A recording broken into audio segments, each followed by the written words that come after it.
Issei keluar rumah untuk membeli pisau jagal dan mulai menyantap si Rainy. Si Issei ini bilang, gue gak akan pernah lupa momen pertama kali gue makan potongan daging keturunan Nabi Adam. Itu momen bersejarah buat gue.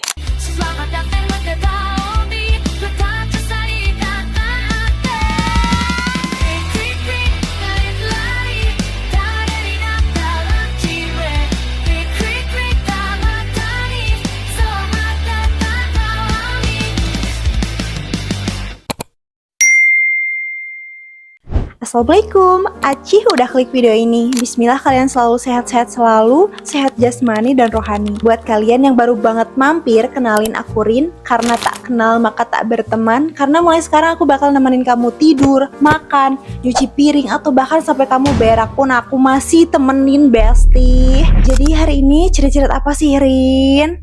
Oke, cerit-cerit malam ini tuh cukup mengerikan dan gila gitu.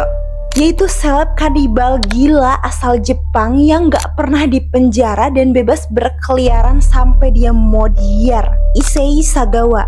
Ya, ini orang Jepang bes. Seorang kanibal yang ngebun-bun dan makan cewek bule bernama Rainy Heldervold. Ya kalau gak salah sebut, sorry ya. Tahun 1981.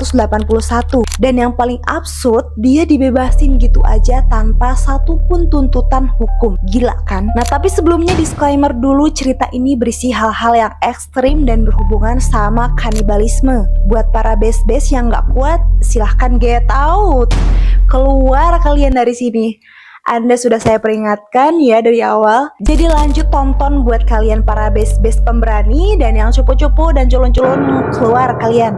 Issei Sagawa lahir pada 26 April 1949 di Kobe, Jepang nih bes. Dari keluarga yang super kaya. Ayahnya ini, Akira Sagawa, ini tuh pengusaha sukses dan pernah menjabat sebagai presiden perusahaan besar. Nah, Issei itu lahir prematur ya guys. Saking kecilnya, dia itu disebut muat di telapak tangan ayahnya. Tubuhnya itu rapuh, sering sakit-sakitan, dan ketika dewasa pun tinggi badannya itu cuma sekitar 145 cm.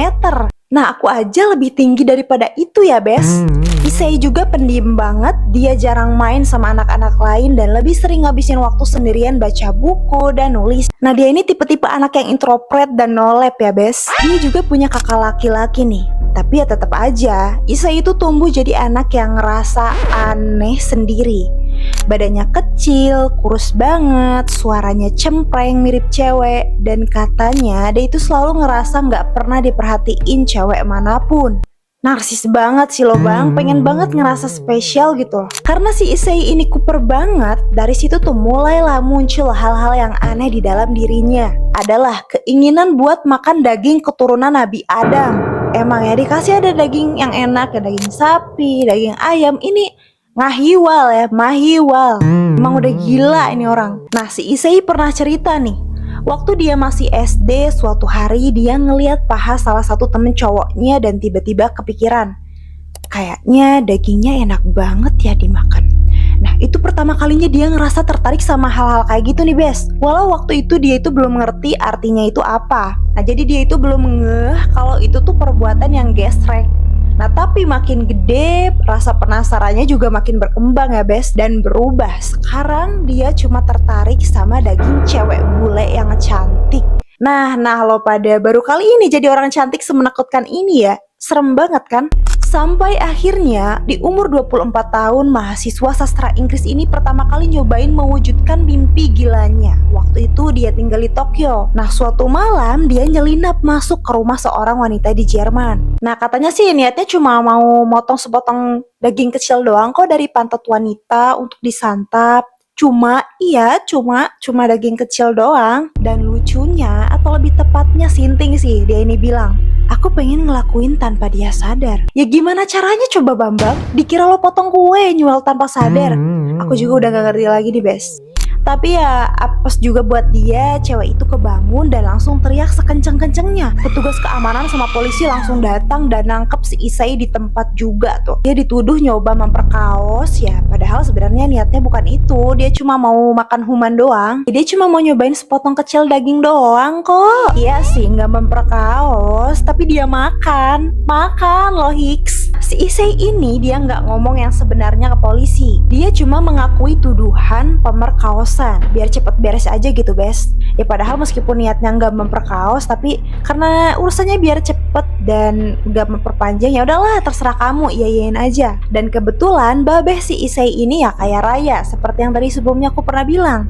Ya seperti biasalah ya, kalian juga tahu sendiri, ayahnya yang kaya itu langsung turun tangan dan bayar kompensasi ke korban. Dan si Issei ini bisa lepas begitu saja.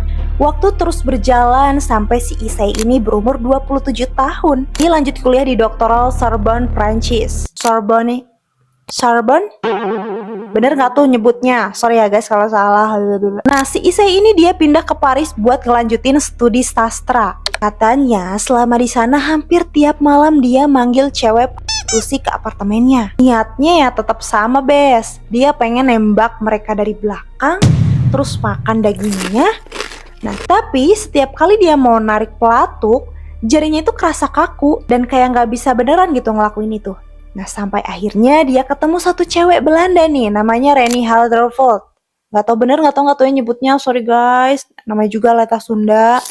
Nah Reni ini anaknya pintar, ceria, dan cantik banget, khas bule Belanda lah. Dan dari situ Issei langsung terobsesi berat. Dia mulai deketin Reni, ngajak makan, ngobrol, bahkan beberapa kali undang si Reni ini ke apartemennya. Nah si Reni ini percaya aja ya, kan karena si Issei ini kelihatannya kayak kalem, sopan ya Bes. Kagak ada kesan aneh-anehnya sama sekali. Nah percobaan pertama buat ngebun-bun si Reni ini gagal. Senjatanya ini macet dan dia nggak bisa nembak dari belakang kayak rencananya di awal. Tapi dia bilang satu kalimat yang ngasih gambaran jelas seberapa rusak pikirannya. Dia bilang kayak gini, Bes, itu cuma bikin aku makin yakin buat bunuh dia.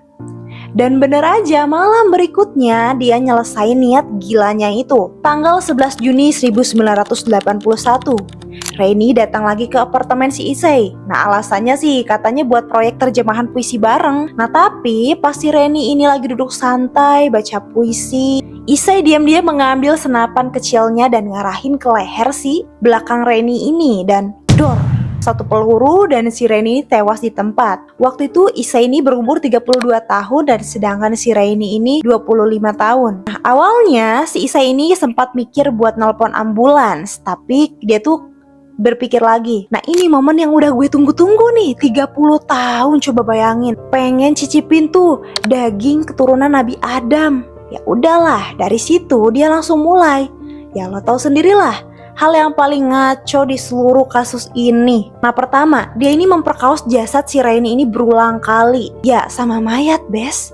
Emang udah kelainan. Terus dia coba gigit dagingnya pakai giginya sendiri. Nah tapi katanya gigi gue gak cukup tajam. Ya iyalah bego, dikira gigi lu macam gigi buaya apa? Emang aneh sih. Kesel banget gue sama si Issei ini ya. Nah jadi si Issei keluar rumah untuk membeli pisau jagal dan mulai menyantap si Reni. Si Issei ini bilang, gue gak akan pernah lupa momen pertama kali gue makan potongan daging keturunan Nabi Adam. Itu momen bersejarah buat gue. Gimana Bes? Siapa yang bisa ngomong kayak gitu tanpa rasa bersalah? Siapa coba? Dia juga ngaku satu hal yang bikin merinding nih Bes. Satu-satunya hal yang gue sesalin cuma karena gue gak bisa makan dagingnya pas dia masih hidup.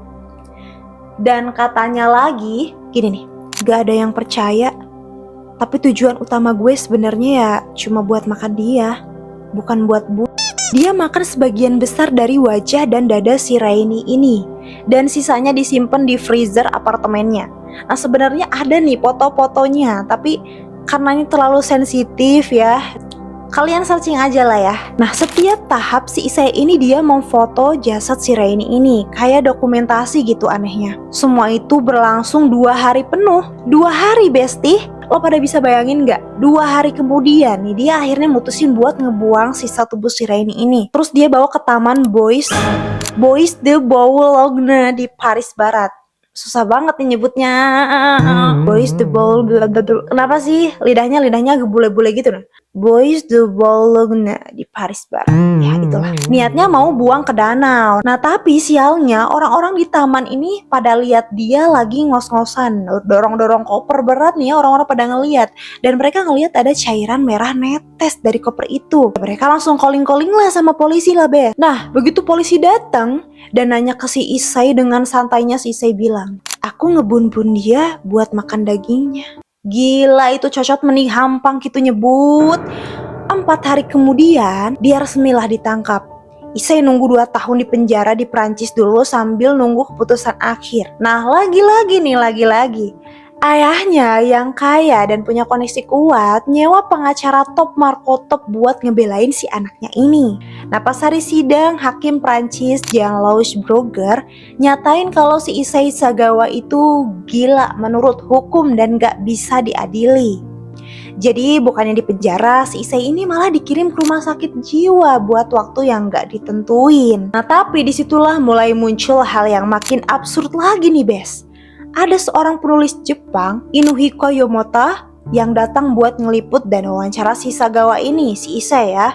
Berita itu nyebar gede di Jepang sampai akhirnya pemerintah Prancis nyerahin Issei ke Jepang. Nah tapi mereka nggak ngasih berkas kasusnya sama sekali. Aneh banget kan? Jadi dari Prancis ini nyerahin ke Jepang tanpa berkas apa-apa. Nah jadi pemerintah Jepang itu nggak punya bukti apapun buat nuntut si Issei Bes. Setelah diperiksa, psikiater Jepang bilang kalau Issei ini sebenarnya waras kok, cuma kelainan seksual aja. Cuma, lagi-lagi cuma. Dan karena gak ada bukti dari Prancis, gak ada dasar hukum yang buat nahan dia, akhirnya bulan Agustus 1986 dia itu dibebasin lah. Ya, cuma 5 tahun. Cuma 5 tahun setelah dia ngebun-bun dan makan daging keturunan Nabi Adam, dia bebas lagi jalan-jalan di sekitar kalian guys. Jangan-jangan kalian pernah pas-pasan lagi. Kalian bayangin aja lagi jalan-jalan di sekitar nih, tanpa kalian sadari ada yang mengincar daging pantat kalian. Ih, serem. Dan gak ada satupun tuduhan hukum yang nempel buat si Issei ini. Nah Bebes bisa bayangin sendiri betapa absurdnya itu. Nah abis bebas nih Bes, hidupnya malah makin aneh si Issei ini. Banyak dokumenter yang dibuat tentang dia dan dia ikut tampil di dalamnya. Issei bahkan nulis bukunya sendiri tentang kejadian-kejadiannya itu. Bahkan katanya lagu Too Much Blood dari Rolling Stones terinspirasi dari kasusnya si Issei Sagawa ini. Dia juga sering muncul di acara TV Jepang, ngasih wawancara, bahkan pernah main film aneh dan kerja sebagai reviewer restoran. Iya, reviewer restoran, Besti. Orang yang makan orang, naskah nulis ulasan makanan. Ironi. Sementara itu keluarga Reni cuma bisa ngelihat dari jauh ya, nggak dapet keadilan sama sekali. Cewek sebaik itu tewas, sementara pelakunya si Issei ini malah jadi semacam selebriti. Kasus ini tuh benar-benar bikin banyak orang nanya, gimana bisa sistem hukum di 2 negara gagal total kayak gini? Kenapa seseorang kayak dia malah bisa dapet uang dan ketenaran dari kejahatannya sendiri? Dan lebih parahnya lagi, banyak orang Jepang waktu itu malah nganggep dia itu kayak tokoh eksentrik, bukan monster. Aneh banget ini, yang kayak gini tuh harusnya langsung aja dihukum mati, disiksa gitu ya. Gak sedikit media yang malah ngebuat dia jadi sorotan yang menarik, miris banget guys. Bukan ancaman, Issei sendiri pernah bilang Bes, gue cuma berharap orang yang baca buku-buku gue gak ngelihat gue sebagai monster. Gak sebagai monster? Iya, lo bukan monster lagi, lo dajjal, iblis pun pada sujud sama perilaku lo Issei. Sumpah ya, di akhir hidupnya dia ini tinggal sendirian di pinggiran Tokyo guys. Umurnya udah 72 tahun waktu itu. Syukur lah udah tua ya. Heran banget giliran setan kayak gini umurnya panjang-panjang. Tapi syukurnya dia ini kena stroke. Nah tapi hidupnya tergantung sama adik serta pekerja sosial ya. Sama-sama aja bohong, dia nyusahin banyak orang. Sampai tua pun hidupnya itu cuma nyusahin dan bikin resah aja. Lantarin aja bisa gak? Sampai akhirnya dia meninggal pada tahun 2022 karena pneumonia. Dan ya, dunia kayaknya cuma ngelirik sebentar terus lupa lagi. Besti, cerita ini tuh bukan cuma tentang kejahatan, tapi juga tentang betapa rusaknya sistem dan masyarakat bisa bereaksi terhadap sesuatu yang seharusnya bikin muak. Kayak gimana ya? Bisa gitu seseorang ngebun-bun, makan human, dan malah hidup bebas berkeliaran, bahkan bisa menjadi selebriti yang terkenal, yang kayak malah jadi idola. Sampai sekarang kasus Issei Sagawa ini tuh masih sering dijadiin contoh nyata kalau real life itu kadang lebih gila dari film horor manapun ya Bes. Aduh capek banget dengernya. Oke, jadi kesimpulannya apa, Bes? Ternyata manusia itu lebih menakutkan daripada setan. Kamu setan apa manusia nih? Selalu waspada dan minta perlindungan sama Allah Subhanahu wa taala ya. Amin ya Allah ya rabbal alamin. Nah, kalau kalian udah selesai nih makannya, udah selesai beraknya, nyuci piringnya udah. Kalau gitu aku juga nggak usah berlama-lama lagi. Aku Rin pamit undur-undur. See you next video. Jangan lupa subscribe, like, comment, and share. Blik-blik.